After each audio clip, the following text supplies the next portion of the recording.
Hello everyone. Today we are going to continue our topic Salmonella from Enterobacter. My name is Dr. Sharad Deshmukh from SH Jaiswal College, Arjuni Morgaon district, Gondia. Today we will continue the laboratory diagnosis, that is the diagnosis of enteric fever, which is made by, we already seen the culture, Vidal test and demonstration of the circular antigen. In this case we have already seen about the various culture methods which are used for the diagnosis purpose. Today we are going to study about the Vidal test in detail. So first we will see, let us see the Vidal test. In the Vidal test, particularly it is useful in the second week of the disease because the antibodies against the Salmonella are produced or they are present in the patient in the second week, and that can be detected serologically by the test what we perform is the Vidal test. And basically this Vidal test is the tube agglutination test, although nowadays we are also performing as a CAR test also. We will see separately that one, but it is basically the tube agglutination type of the reaction. And this Vidal test was firstly described by Fernand Vidal in 1896, and still we are using this the test for the diagnosis of the enteric fever, and particularly it become positive and valid during the second week of the fever. So in this Vidal test, the two types of the antigens are used, mainly the O antigen, that is the somatic antigen, and H antigen, that is the flagellar antigen. And total number of antigen used are the 4. The types of antigen are 2, that is O and H, but the total number of antigen used in this test are the O antigen of S typhi, then the H antigen of the S typhi, then H antigen of the S paratyphi A, and BH antigen of the S paratyphi B. That means the somatic antigen of the S typhi, flagellar antigen of the S typhi, then flagellar antigen of the S paratyphi A, and flagellar antigen of the S paratyphi B. So in this case, this total 4 antigens we are using. Now we'll see. Let us see what is the principle of the test. The antibody in the serum which are produced in response to the Salmonella organism, and for that purpose the kit contains the antigen suspension that are killed bacteria, and they are stained to enhance the reading the agglutination test.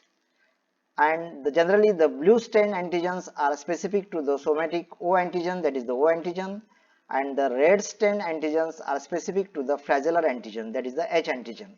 But nowadays the different manufacturer may give the different color to the each antigen, and this is the old method where the blue stain for the O antigen and the red stain for the all the H antigen were in the common used.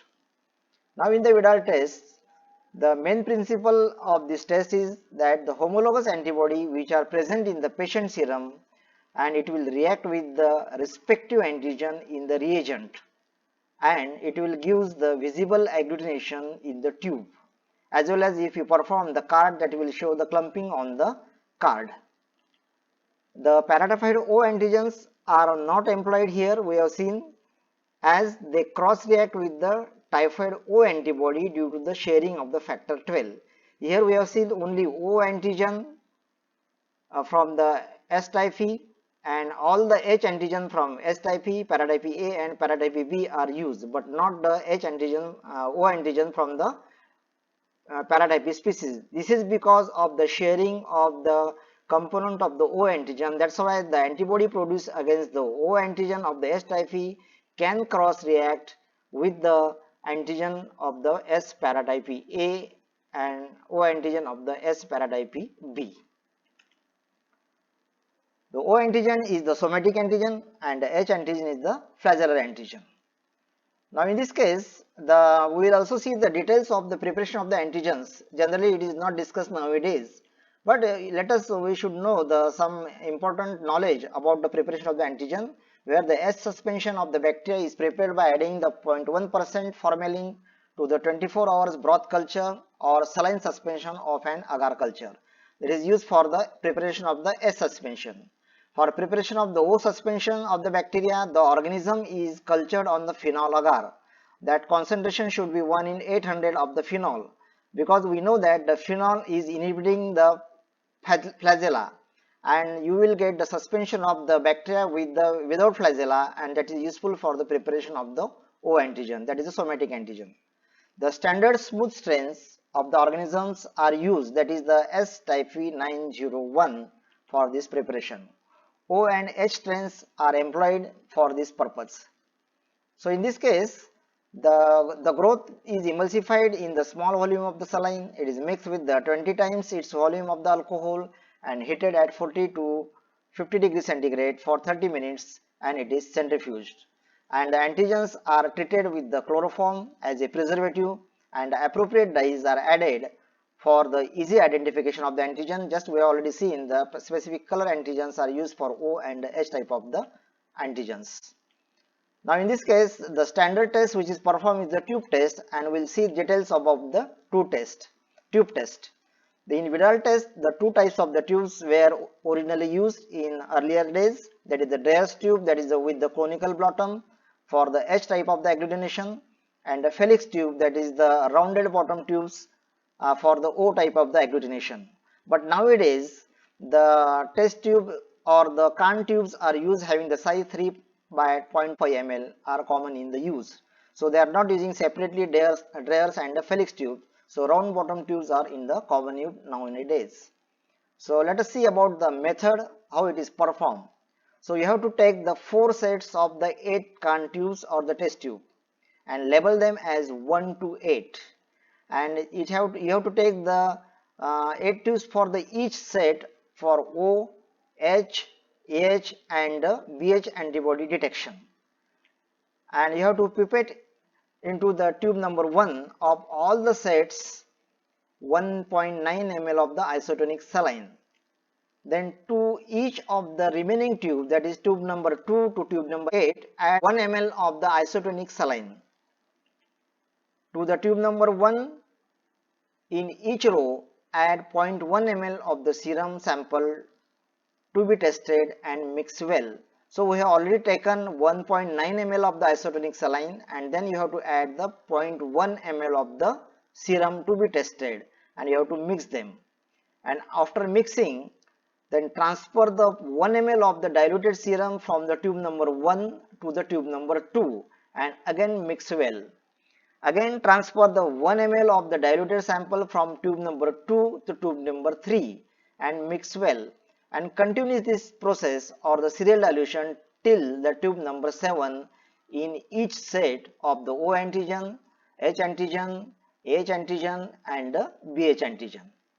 Now discard the 1 ml of the diluted serum from the tube number 7 of the each set, and while for the tube number 8 in all the set which will serve as the saline control, here you have to add the normal saline instead of the diluted serum. Now the dilution of the serum sample will achieved in each set is as follows. So tube number 1, 2, 3, 4, 5, 6, 7, and we are showing the different dilution in the corresponding tube. In the first tube it will 1 in 20, second tube 1 in 40, third tube 1 in 80, fourth tube 1 in 60. In this way you get the double dilution, and last tube will serve as the control. And to all the tubes, that is 1 to 8, is set add the 1 drop of the respective Vidal test antigen suspension, that is the O antigen to the first line, the H antigen to the second, AH to the third row and BH antigen to the fourth row from the reagent vials, and mix well them. And after mixing, cover these tubes and incubate at 37 degrees centigrade overnight, that is approximately 18 hours. And after incubation, then you have to dislodge the sediment, that is a button, and gently and observe for the presence of the agglutination, and you have to interpret the result, and the interpretation is done as follows. The agglutination is positive result, and if the positive reaction is observed with the 20 microliter of the test sample, it indicates the presence of clinically significant level of the corresponding antibody in the patient's serum. And if there is no agglutination, that indicate that the test is negative, that is the absence of clinical significance level of the corresponding antibody in the patient serum. But in case of the positive test, we have to determine the titer. The titer means the patient serum in the Vidal test, that is the highest dilution of the serum sample that gives the visible agglutination, that is considered as the titer, and it depending on the various factors. So mainly the local titer you have to determine. The local titer is the place at which the patients or the normal individuals are showing the normal value of the antibody titer, and that is useful for interpretation of the single test. So in this case, if you want to perform the single test, the sample which is showing the titer of 1 in 100 or more for O agglutination and 1 in 200 or more for H agglutination, it should be considered as the clinically significant when you perform only the single test. That's why you require the high titer of the O as well as the high titer of the H antigens. Then H agglutination is the more reliable than the O agglutination. This is because the H antigen is strongly antigenic as compared to the O antigen. The next aspect is the rising titer. It is the more significant. So you have to demonstrate the fourfold rise in the titer for both the O and H antibodies at the interval of the 1 week, that is 7 to 10 days. That is the interval between the two tests should be the about 7 to 10 days, and there should be the significant rise in titer, and if it is rise, that is the significant test. If the person is immunized, then it will show the positive reaction with all types of the antigens, and they may show the significant titer with all the antigen, that is S type E, O antigen, H antigen of S type E, H antigen of paratype A, and BH antigen of paratype B, that indicate that person is vaccinated with the TAB vaccine. If you get only the H agglutination, that is in the non-immunized person, the presence of the H antibody in the serum will also indicates the enteric fever or a latent infection. As we have shown that earlier, that O antigen is the weakly antigen, it may show only the agglutination with the H antibody, or it may show the agglutination with the H antigen only. One more aspect is the anamnestic reaction. The person who have or the past enteric fever or immunized may develop the anamnestic reaction. That means if he is now suffering from the unrelated illness like malaria, he may show the positive test. That is considered as the anamnestic reaction. Even though he has developed the enteric fever in past or immunized in the past, but now suffering from the unrelated illness may show the significant reaction or the positive reaction.